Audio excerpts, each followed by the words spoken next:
Hello friends, मैं वैशाली स्वागत करती हूँ आप सभी का आपके अपने प्लेटफॉर्म एग्जाम जंक्शन पे। सीटेट पासिंग परसेंट लगातार क्यों गिर रहा है और हमें नेक्स्ट सीटेट में किन किन चीजों का ध्यान रखना है, इन सारी चीजों पे हम यहाँ पर चर्चा करने वाले हैं। तो चैनल पर नए हैं तो चैनल को सब्सक्राइब कर लेंगे, बेल आइकन को प्रेस कर लेंगे। सबसे पहली बात, आप सभी ने ये नोटिस जो है ये देख लिया होगा, जाहिर सी बात है, जिसमें आपको कितने कैंडिडेट रजिस्टर्ड हुए, अपेयर्ड हुए और क्वालिफाई कैंडिडेट। तो आपको पता है कि यहाँ पे जो अपेयर हुए वो कितने हुए हैं, यहाँ पे 6,78,707 अपेयर हुए पेपर 1 में, जिसमें यहाँ पर अगर हम बात करें क्वालिफाई कैंडिडेट सिर्फ और सिर्फ कितने हैं, 1,27,159।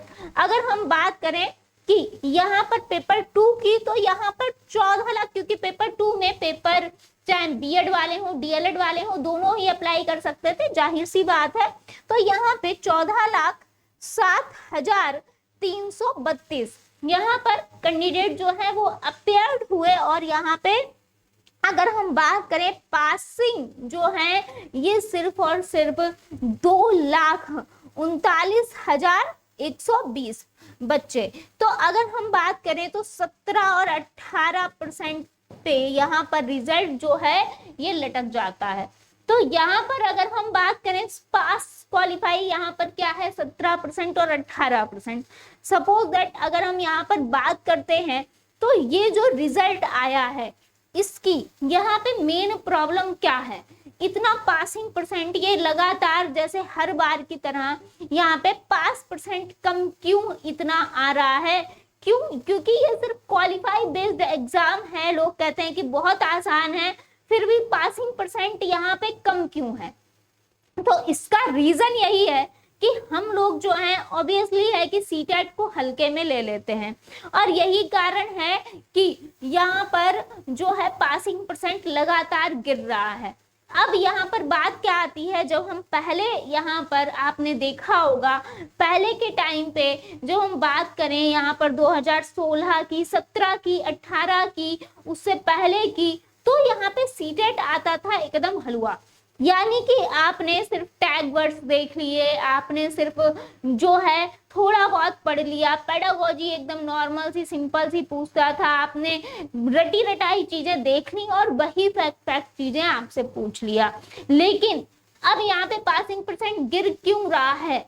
क्योंकि अब क्वेश्चन आते हैं घुमा के। ऐसा नहीं है कि कोई बहुत बड़ा सिलेबस चेंज हो गया, ऐसा बिल्कुल भी नहीं है। सिलेबस आपका वही है जो हर बार सीटेट देता है, लेकिन लेवल कहीं ना कहीं ये चेंज कर रहे हैं। चेंज करने का, क्वेश्चन पूछने का तरीका चेंज है। अब यहाँ पे जो आपसे टॉपिक पूछे जा रहे हैं उसमें अंदर से क्वेश्चन काफी पूछ रहा है। तो यहाँ पे आपके सबसे पहली बात तो एनसीईआरटी के कॉन्सेप्ट क्लियर होने चाहिए। पहली बात, अगर खासकर पेपर 1 जो है वो तो फिर भी ठीक है, लेकिन पेपर 2 के लिए अगर हम बात करें कि जिनके पास मैथ साइंस है या एसएसटी है, भाई जो आपको 60 नंबर का वेटेज रखता है, भाई उसके लिए आपको यहाँ पे मेहनत तो करनी पड़ेगी। और बच्चे मार खाते हैं बहुत ज्यादा यहाँ पर मैथ साइंस और एसएसटी में। क्यों? क्योंकि आपको लगा कि हम 1 महीना पढ़ के जो है सारी चीजें क्लियर कर लेंगे, लेकिन अब जो सीटेट है, यहाँ पर जो सीटेट अब है, या तो आप यहाँ पर जो है 1 महीने की जो तैयारी होती थी ना, अब ये नहीं मांगता, अब ये नहीं मांगता भाई। और यहाँ पर या तो ये उनके लिए हो सकती है अब जो सीबीएसई बोर्ड से लगातार पढ़े हों, प्लस उन्होंने सारी एनसीईआरटी पहले से पढ़ी हो, और उसके बाद उन्होंने जब बीएड डीएलएड किया तो चीजों को कॉन्सेप्ट वाइज अच्छे से समझा है। इसके साथ साथ यहाँ पे पेडागोजी उनकी अच्छी है, तो उनके लिए चलिए 1 महीना फिर भी ठीक है। जिन्होंने जो है यहाँ पे लगातार एनसीईआरटी को फॉलो किया है, लेकिन अब बच्चे जो है यहाँ पर एनसीईआरटी जो पढ़े नहीं है, है ना, जिन्होंने नहीं पढ़ी है, उनके लिए ये 1 महीने वाला जो दिक्कत है ये आता है। क्योंकि एनसीईआरटी में 1 महीने में आप कितना घोल के पी जाओगे। और अब ऐसे ऐसी चीजें आती नहीं है कि आपने बस एक मैराथन देख ली भाई हो गया काम, है ना। अब वो चीजें नहीं रह गई हैं, या सिर्फ टैग वर्ड देख लिया लास्ट टाइम पे, है ना, टैग वर्ड्स देख लिए, है ना, या फिर महामैराथन सिर्फ और सिर्फ महामैराथन से काम नहीं चलेगा। महामैराथन काम करती है रिवीजन का, है ना, जो आपने पढ़ा है, लेकिन अब आपने पढ़ा ही नहीं है और रिवीजन यहाँ पे आपका होता है महामैराथन में, लेकिन अगर आपने कुछ कॉन्सेप्ट पहले से पढ़े ही नहीं है, कुछ भी क्लियर ही नहीं किया है, सपोज दैट आपने एसएसटी जो है एनसीईआरटी लेवल में पढ़ी ही नहीं है, अब आप सीधे महामैराथन देख रहे हो, तो हो सकता है कि उसमें से कुछ क्वेश्चन जरूर फंस जाएंगे, लेकिन यहाँ पे जो लास्ट टाइम पे आप महामैराथन देख रहे हो वो काम करता है आपके रिवीजन का। तो आप खुद सोचिए कि जिन बच्चों ने एनसीईआरटी पहले से पढ़ रखी होगी, चीजें कवर कर रखी होंगी, या जो हमारा सिलेबस दिया है एटलीस्ट उसके अकॉर्डिंग पढ़ रखा होगा, तब जाके कहीं जब आप महामैराथन देखोगे वो आपके रिवीजन का काम करेगा, तो वो बच्चा नंबर ज्यादा लेके आएगा, या जो डायरेक्ट मैराथन देख के जा रहा है वो बच्चा नंबर ज्यादा लेके आएगा, पहली बात। तो यहाँ पे आपको सिलेबस ऑलरेडी पता ही है, यहाँ पे जो आपके पास सिलेबस है अभी आपको उसी के अकॉर्डिंग चलना है, जाहिर सी बात है। तो ये जो सिलेबस है यानी कि हिस्ट्री हुआ, ज्योग्राफी हुआ, पॉलिटी हुआ, सिविक्स, यहाँ पे जितनी भी चीजें हैं इनको आपको कवर करना है। दूसरी चीज मैथ साइंस है आपके पास, तो उसमें बायो है, फिजिक्स केमिस्ट्री बायो, इसके साथ यहाँ पर मैथ जो है एक अच्छे लेवल का ठीक है पूछता है, तो आपको इन चीजों पे काम करना पड़ेगा। ऐसा नहीं है कि आप सीधे एग्जाम देने गए, एक महीना थोड़ा बहुत देख लिया, एक महीना पहले तैयारी स्टार्ट की, एक वीडियो पकड़े लगातार देख लिए, तो भाई उससे ठीक है। आपको हो सकता है कि यहाँ पर वही मैंने कहा कि अगर आपने पहले से कुछ चीजों पे आपकी कमांड होगी तब तो ठीक है, लेकिन अगर आप एकदम न्यू हो और तब ऐसा कर रहे हो तो आपका नहीं क्लियर होगा। उसके लिए आपको अभी से तैयारी करनी होगी। यही गलती सभी बच्चे करते हैं कि बहुत सारे वीडियोस देखते हैं, लोग कहते हैं जिसमें कि हमने एक महीना पढ़ के सीटेट पास कर लिया, हमने सिर्फ 15 दिन में सीटेट पास कर लिया, 3 दिन में सीटेट पास करने की ट्रिक। तो ऐसी चीजों से आपको बचना है। यहाँ पे आपको वो चीजें फॉलो करनी है, लेकिन पहले आपके कॉन्सेप्ट क्लियर होने चाहिए। पहले आपने जो सिलेबस है उसके अकॉर्डिंग चीजें आपकी पहले से कवर होनी चाहिए। जो आपके सब्जेक्ट आ रहे हैं उनके विषय में आपको जानकारी होनी चाहिए। एनसीईआरटी आपने देखी होनी चाहिए कि आखिर आपको यही नहीं पता होता है कि आपका मेन सिलेबस है क्या और आपको पढ़ना क्या है ना, आपको पढ़ना है क्या। फिजूल की चीजें आप पढ़ते हो और उसके बाद आता कुछ और ही है। आजकल चीजें कथन कारण वाले क्वेश्चन ज्यादा पूछते हैं, यानी कि अंदर से फैक्ट बेस्ड चीजें आपसे पूछी जाएंगी, पूछने को दिखेंगी, मिलेंगी।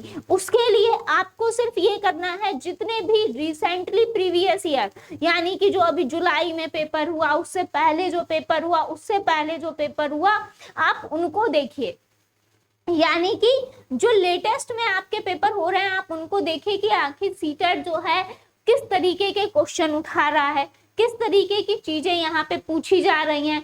और फिर आप आइए यहाँ पर, जो यहाँ पर आपको एनसीईआरटी से कवर करना है प्लस पेडागोजी। आप सभी को पता है कि पेडागोजी जो है एनईपी है, एनसीएफ है, इन सारी चीजों पर बेस्ड होती है। तो उसमें भी आपको ये है कि हाँ आपके कॉन्सेप्ट क्लियर होने चाहिए कि यहाँ पे अगर आपसे पेडागोजी में आपको एक शिक्षक के नाते चीजें बतानी है तो किस तरह से यहाँ पर आपकी सोच होनी चाहिए पेडागोजी को लेके, और वो आता है सिर्फ और सिर्फ प्रैक्टिस से। तो यहाँ पे जो कॉन्सेप्ट अगर क्लियर है, पेडागोजी पे आप प्रैक्टिस बेस से वर्क करते हो, पेडागोजी को समझते हो, प्लस एनसीईआरटी पे जो कॉन्सेप्ट वाली चीजें हैं उनको देखते हो, फॉलो करते हो, तो ऑब्वियसली बात है कि आपको यहाँ पर सीटेट में पास होने से कोई नहीं रोक सकता। लेकिन आपसे ये नहीं कह रहे कि आप सीटेट को 24 घंटे लेके बैठो, है ना, जब तक सीटेट ना हो जाए। भाई कम से कम डेली टू डेली यहाँ पर सीटेट को, यहाँ पर अगर आप अभी से, आज से सीटेट में यहाँ पर डेली 2 से 3 घंटे देते हो, लेकिन डेली, ठीक है, देते हो यहाँ पर आराम से, और इससे आपका क्या होगा, जो आपकी एनसीईआरटी है वो क्लियर होगी, जो आपके ऐसा नहीं है आपके अदर एग्जाम में वो काम आएंगी, चाहे आपने एसएसटी ले रखा हो, चाहे मैथ साइंस ले रखा हो। देखिए हर, अगर हम बात करें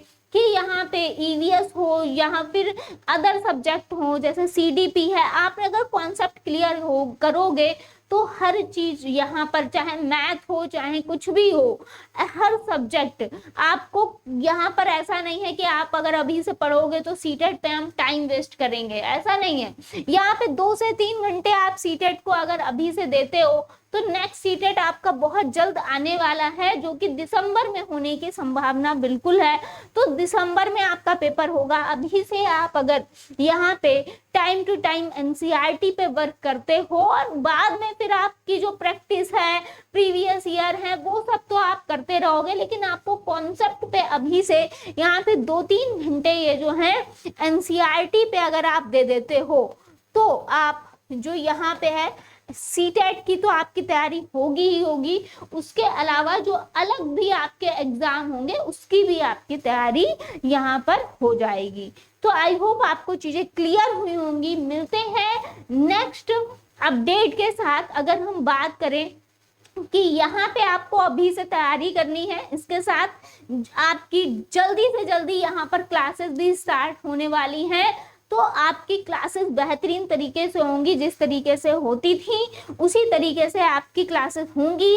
तो क्लासेस को ज्वाइन कीजिए। इसके साथ साथ आपके पास सिलेबस ऑलरेडी है जो सीटेट का रहता है, उसके अनुसार एनसीईआरटी पे फोकस कीजिए, प्रीवियस ईयर्स को देखिए और तैयारी में जुट जाइए। मिलते हैं नेक्स्ट अपडेट में। थैंक यू सो मच जुड़ने के लिए।